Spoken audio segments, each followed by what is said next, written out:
Hi friends, S miracles YouTube ಚಾನಲ್ಗೆ ಸ್ವಾಗತ. ನಾನಂತೂ ತುಂಬ ಪಾಸಿಟಿವ್ ಆಗಿದ್ದೀನಿ, ಎನರ್ಜೆಟಿಕ್ ಆಗಿದ್ದೀನಿ. ನೀವು ಕೂಡ ಹಾಗೆ ಇದ್ದೀರಾ ಅಂತ ಅಂದ್ಕೊಳ್ತೀನಿ. ನೀವು ನನ್ನ ರೂಲ್ಸ್ನ ಫಾಲೋ ಮಾಡಿದ್ರೆ ಖಂಡಿತ ಹಾಗೆ ಇರ್ತೀರಾ. ಇದು ತಪ್ಪನ್ನ ನಾವು ಯಾಕೆ ಮಾಡಬಾರ್ದು ಅನ್ನೋದರ ಪಾರ್ಟ್ 2 ಆಗಿರುತ್ತೆ. ಒಂದು ಹೇಳ್ತೀನಿ, ಅದಕ್ಕಿಂತ ಮುಂಚೆ ನಿಮಗೋಸ್ಕರ ನದಿನ ದಾಟಿ ಬರೋದಕ್ಕೂ ರೆಡಿ ಇಲ್ಲದೆ ಇರೋರಿಗೋಸ್ಕರ ನೀವು ಸಮುದ್ರನೇ ಈಜ್ಕೊಂಡು ಹೋಗೋದು ಎಷ್ಟು ಸರಿ? ಈ ಮಾತನ್ನ ಚೆನ್ನಾಗಿ ನೆನಪಿಟ್ಕೊಳ್ಳಿ. ನಿಮಗೋಸ್ಕರ ಒಂದು ಸಣ್ಣ ನದಿನ ದಾಟ್ಕೊಂಡು ಬರೋದಕ್ಕೆ ರೆಡಿ ಇರದೇ ಇರೋರಿಗೋಸ್ಕರ ನೀವು ಸಮುದ್ರನೇ ಈಜ್ಕೊಂಡು ಹೋಗ್ತೀನಿ ಅನ್ನೋದು ಎಷ್ಟು ಮಟ್ಟಿಗೆ ಸರಿ? ಮತ್ತೆ ಮತ್ತೆ ಮತ್ತೆ ನಿಮ್ಮಲ್ಲೇ ಕೇಳ್ಕೊಳ್ಳಿ. ಅಂದರೆ ನೀವು ಯಾರ ಜೊತೆ ಇರಬೇಕು, ಯಾರ ಜೊತೆ ಇರಬಾರ್ದು, ಏನು ಮಾಡಬೇಕು, ಏನು ಮಾಡಬಾರ್ದು ಅನ್ನೋದಕ್ಕೆ ಈ 2 ಲೈನ್ ಇದೆ ಅಲ್ಲ, ಇದು ನಿಮಗೆ ತುಂಬಾ ದೊಡ್ಡ ಲೆಸನ್ಸ್ನ ಕೊಡುತ್ತೆ. ಓಕೆ, ಹಾಗೆಯೇ ಮನಸ್ಸಿಗೆ ಎಷ್ಟಾದರೂ ಹರ್ಟ್ ಆಗಲಿ, ಎಷ್ಟಾದರೂ ನೋವಾಗಲಿ, ಬೇರೆಯವ್ರಿಗೆ ತೊಂದರೆ ಕೊಡಬೇಕು ಅನ್ನೋ ಇಂಟೆನ್ಷನ್ನ ಖಂಡಿತ ಇಟ್ಕೊಬೇಡಿ. ಆ ಇಂಟೆನ್ಷನ್ ನಿಮ್ಮನ್ನು ನಿಮ್ಮ ಲೈಫಲ್ಲಿ ಗ್ರೋ ಆಗೋದಕ್ಕೆ ಬಿಡೋದಿಲ್ಲ. ನಾವು ಹುಟ್ಟಿರೋದು ನಮ್ಮ ಸೋಲ್ ಪರ್ಪಸ್ನ ನಾವು ಏನು ಮಾಡೋದಕ್ಕೆ, ನೆರವೇರಿಸೋದಕ್ಕೆ. ಅದನ್ನು ಫೈಂಡ್ ಔಟ್ ಮಾಡ್ಕೊಬೇಕು. ಯಾರಿಗೋಸ್ಕರನೋ ಅನ್ನೆಸೆಸರಿಯಾಗಿ ಯಾರ್ದೋ ಮೇಲೆ ದ್ವೇಷ ಸಾಧಿಸೋಕ್ಕಿರ್ಬೋದು, ಯಾರಿಗೋ ಹರ್ಟ್ ಮಾಡೋದಕ್ಕಿರ್ಬೋದು, ಅವರೇನೋ ಏನೋ ಮೋಸ ಮಾಡಿದ್ರು ಅಂತ ಅವ್ರಿಗೆ ಲೆಸನ್ಸ್ ಕಳ್ಸೋಕ್ಕಿರ್ಬೋದು. ನಿಮ್ಮ ಎನರ್ಜಿ, ನಿಮ್ಮ ಟೈಮ್ನ ನೀವು ಯಾಕೆ ವೇಸ್ಟ್ ಮಾಡ್ಕೊಳ್ತೀರಾ? ಬಿಟ್ಟು ಹಾಕಿ, ಅವ್ರನ್ನ ಅಲ್ಲೇ ಕ್ಷಮಿಸಿ ಬರ್ತಾ ಇರಿ. ಸೊ ನೀವು ಗ್ರೋ ಆಗಬೇಕು. ನೀವು ನಿಮ್ಮ ಸೋಲ್ ಪರ್ಪಸ್ ಏನಿದೆ ಅದನ್ನು ನೀವು ತಿಳ್ಕೊಂಡು ನೀವು ಮುಂದೆ ಹೋಗಬೇಕು. ಸೊ ನೀವೇನು ಮಾಡಬೇಕಪ್ಪ ಅಂದರೆ, ಯಾರೋ ನಿಮಗೆ ಹರ್ಟ್ ಮಾಡಿದ್ರ, ಆ ಟೈಮಲ್ಲಿ ಈ ಥರ ಹರ್ಟ್ ಮಾಡ್ತಿದ್ದೀರಾ, ಮಾಡಿಬಿಡಿ ಅಂತ 1 ಸತಿ ಕೇಳಿ, 2 ಸತಿ ಕೇಳಿ, 3 ಸತಿ ಕೇಳಿ, ಎನಫ್. ಅವ್ರಿಗೆ ಅರ್ಥ ಆಗೋ ಥರ ಹೇಳೋದಕ್ಕೆ ಟ್ರೈ ಮಾಡಿದ್ರಿ ತಾನೆ, ಆದರೂ ಅವರು ನಿಮಗೆ ಚೀಟ್ ಮಾಡ್ತಾ ಇದ್ದಾರೆ, ಮೋಸ ಮಾಡ್ತಾ ಇದ್ದಾರೆ ಅಂತ ಅಂದರೆ ಅದು ಇಂಟೆನ್ಷನಲ್ಲಿ ಅಲ್ಲ ಅಂತ ನೀವು ಅಂದ್ಕೊಂಡ್ರೆ ಅದು ನಿಮ್ಮ ತಪ್ಪಾಗುತ್ತೆ. ಪದೇ ಪದೇ ಒಂದೇ ಮೋಸನ ಮಾಡ್ತಾ ಇದ್ದಾರೆ ಅಂದರೆ ಅರ್ಥ ಮಾಡ್ಕೊಳ್ಳಿ ಫ್ರೆಂಡ್ಸ್, ಅದು ಇಂಟೆನ್ಷನಲ್ಲಿ ಮಾಡ್ತಾ ಇದ್ದಾರೆ, ಬೈ ಮಿಸ್ಟೇಕ್ ಆಗಿರೋದಿಲ್ಲ.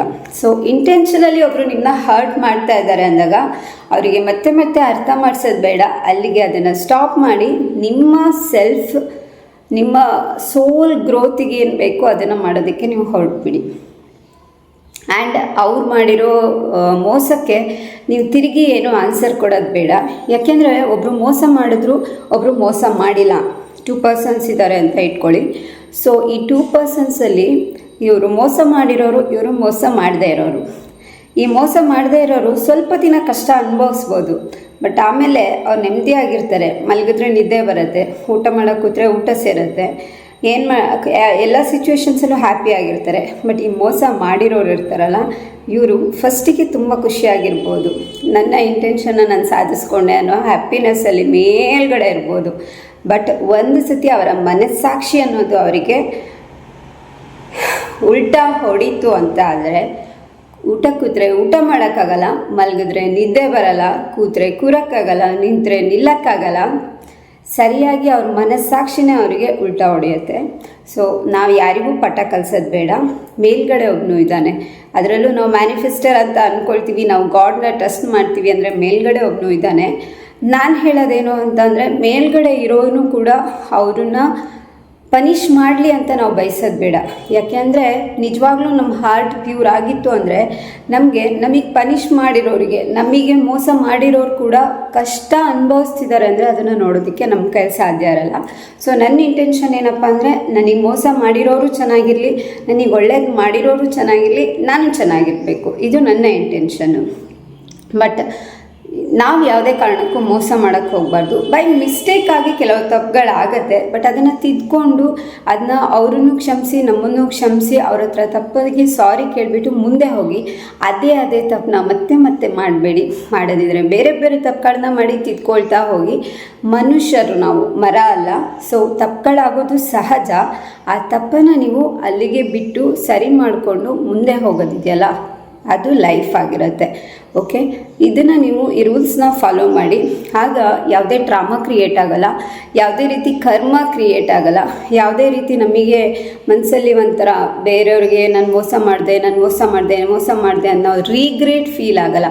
ಯಾವತ್ತೂ ನಮಗೆ ರೀಗ್ರೇಟ್ ಆಗುವಂಥ ಕೆಲಸನ ಖಂಡಿತ ಮಾಡಬಾರ್ದು. ಆ ರೀಗ್ರೇಟ್ ಯಾರಿಗೆ ಆಗಕ್ಕೆ ಸ್ಟಾರ್ಟ್ ಆಗುತ್ತೆ ಅವರು ಖಂಡಿತ ಲೈಫಲ್ಲಿ ನೆಮ್ಮದಿಯಾಗಿರೋದಕ್ಕೆ ಪಾಸಿಬಿಲಿಟೀಸೇ ಇರೋದಿಲ್ಲ. ಓಕೆ, ನಮ್ಮ ಮನಸ್ಸಾಕ್ಷಿನೇ ನಮಗೆ ಉಲ್ಟಾ ಹೊಡೆಯುತ್ತೆ. ಆ ಪರ್ಸನ್ ಬಂದ್ಬಿಟ್ಟು ನಮಗೆ ಏನು ಮಾಡೋದು ಬೇಡ. ಹಾಗಾಗಿ ಒಳ್ಳೆ ಕೆಲಸಗಳನ್ನೇ ಮಾಡಿ, ಯಾರಿಗೂ ಹರ್ಟ್ ಮಾಡೋಕ್ಕೆ ಹೋಗ್ಬೇಡಿ.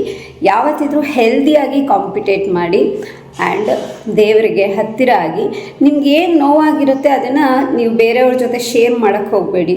ಯಾಕೆ ಅಂತಂದರೆ ಅವರಿಂದ ಯಾವುದೇ ರೀತಿಯ ನಿಮಗೆ ಏನು ಸಿಗಲ್ಲ ಅಂತಂದರೆ ಆನ್ಸರ್ ಸಿಗಲ್ಲ. ಒಂದು ನೀವು ಖುಷಿಯಾಗಿದ್ದೀರಾ ಅನ್ನೋದನ್ನು ಅವ್ರು ಕೇಳಿದ್ರೆ, ಜನಕ್ಕೆ ನೀವು ಹೇಳಿದ್ರೆ ಅಯ್ಯೋ ಇವ್ರು ಖುಷಿಯಾಗಿದ್ದಾರಲ್ಲ, ಇವ್ರ ಖುಷಿನ ಹಾಳು ಮಾಡೋದು ಹೇಗೆ ಅಂತ ಯೋಚನೆ ಮಾಡ್ತಾರೆ.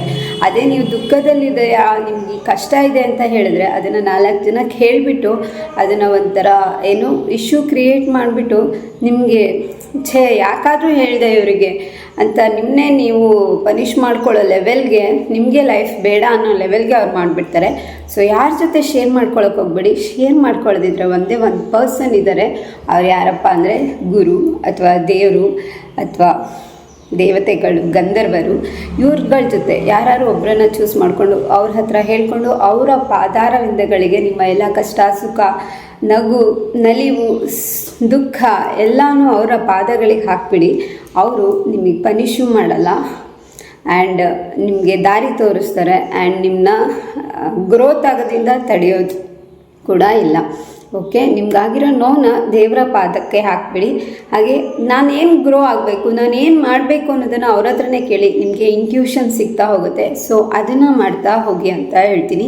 ಯಾವಾಗಲೂ ಪಾಸಿಟಿವ್ ಆಗಿರಿ ಆ್ಯಂಡ್ ಒಳ್ಳೆ ಕೆಲಸಗಳನ್ನೇ ಮಾಡಿ. ಇದರಿಂದ ನಿಮ್ಮ ಮ್ಯಾನಿಫೆಸ್ಟೇಷನ್ಗೆ ಕೂಡ ತುಂಬಾ ಹೆಲ್ಪ್ ಆಗುತ್ತೆ. ಮ್ಯಾನಿಫೆಸ್ಟ್ ಮಾಡಿರೋ ರಿಸಲ್ಟ್ ಸಿಗಬೇಕು ಅಂತಂದರೆ ನಮ್ಮ ಪಾಸ್ಟ್ ಕರ್ಮ, ಪ್ರೆಸೆಂಟ್ ಕರ್ಮ, ಆನ್ಸೆಸ್ಟ್ರಲ್ ಕರ್ಮಾಸ್ ಎಲ್ಲದೂ ಕೂಡ ಕ್ಲಿಯರ್ ಆಗಬೇಕು.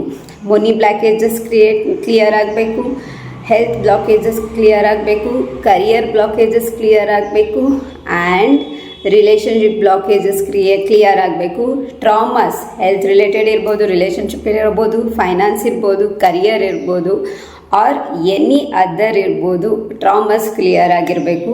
ಸೊ ನಿಮ್ಮ ಲೈಫಲ್ಲಿ ಎಲ್ಲ ಕ್ಲಿಯರ್ ಆಗಿ ಮಾಡ್ಕೊಳ್ಳೋದ್ರ ಜೊತೆಗೆ ಬೇರೆ ಇನ್ನೊಂದು ಎಕ್ಸ್ಟ್ರಾ ಟ್ರಾಮಾ, ಎಕ್ಸ್ಟ್ರಾ ಕರ್ಮ, ಎಕ್ಸ್ಟ್ರಾ ಪಾಪಗಳನ್ನು ಕ್ರಿಯೇಟ್ ಮಾಡ್ಕೊಳ್ಳೋದನ್ನು ಬಿಟ್ಟು ಒಳ್ಳೊಳ್ಳೆದನ್ನು ಮಾಡಿಕೊಂಡು ನಿಮ್ಮ ಲೈಫಿನ ದಾರಿ ಏನಿದೆ ಅದನ್ನು ಕ್ಲಿಯರ್ ಮಾಡ್ಕೊಳ್ತಾ ಹೋಗಿ ಅಂತ ಹೇಳ್ತಾ ಈ ವಿಡಿಯೋನ ಇಲ್ಲಿಗೆ ಎಂಡ್ ಮಾಡ್ತಾ ಇದ್ದೀನಿ. ಯಾವತ್ತೂ ರೀಗ್ರೇಟ್ ಫೀಲ್ ಆಗೋವಂಥ ತಪ್ಪನ್ನ ಮಾಡೋಕ್ಕೆ ಹೋಗಬೇಡಿ. Thank you.